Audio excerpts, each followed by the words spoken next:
Before Sweet Miracles, I was a Navy veteran who thought the system mostly worked. I served, I trusted.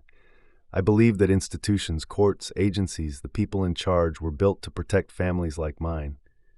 I was wrong. Before I tell you what Sweet Miracles is, I need to tell you what it cost to build it.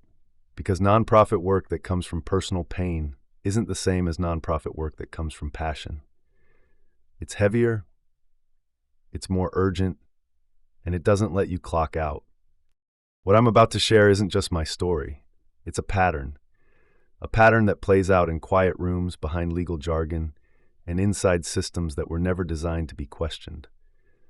But I'm here to question them, because once you see it, you can't unsee it. My name is part of something called Case Files on Rockin' Boogie Radio, and this is how Sweet Miracles began. The turning point wasn't a single moment, it was a slow unraveling. My father spent his life building something, a legacy, a name, a way of taking care of the people he loved. And when he was gone, I watched that legacy get swallowed, not by tragedy, by the system. I want you to understand what that looks like in practice, because it's not dramatic, it's quiet, it's slow. It's a phone call that doesn't get returned. It's a document that was supposed to be filed but wasn't. It's an account that moves without explanation.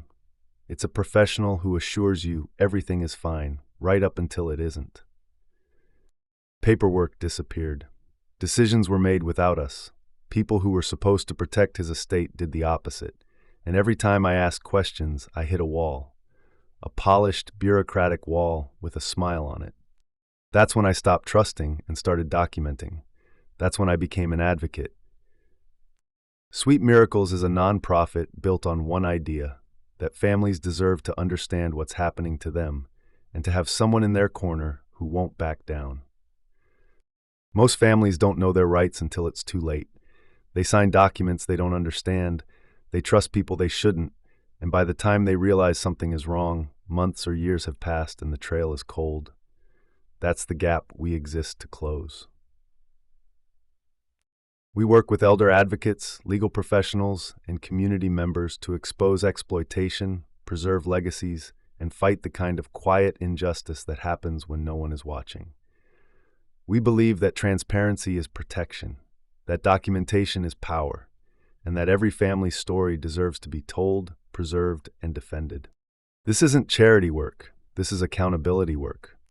Let me tell you about something we built that I'm particularly proud of. One of the most powerful things we've built is an archive, a real growing collection of case documentation, legal filings, correspondence, and evidence, all organized and preserved. Why does that matter? Because memory fades, paperwork gets lost, systems count on you not being able to prove what happened. The archive changes that. It's proof of concept, showing that grassroots organizations can build institutional-level documentation when the institutions won't do it themselves.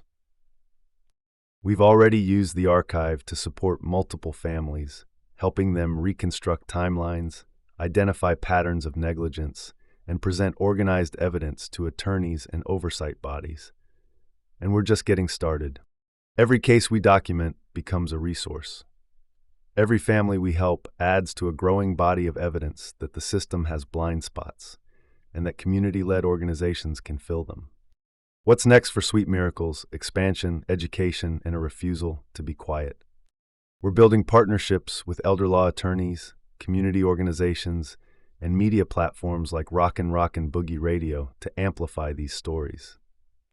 We're launching educational resources so families know their rights before the crisis hits. Workshops, guides, and direct consultations that put knowledge back in the hands of people who need it most.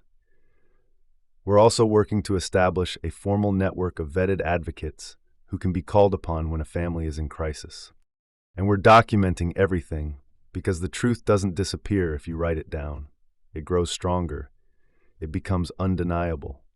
If you've been through something like this, if you've watched a loved one's legacy get mishandled, if you've hit those same walls, if you've felt that same helpless rage, you are not alone. And you don't have to keep fighting by yourself. Reach out, visit us at cumis.manus.space, connect with us through case files on Rockin' Boogie Radio.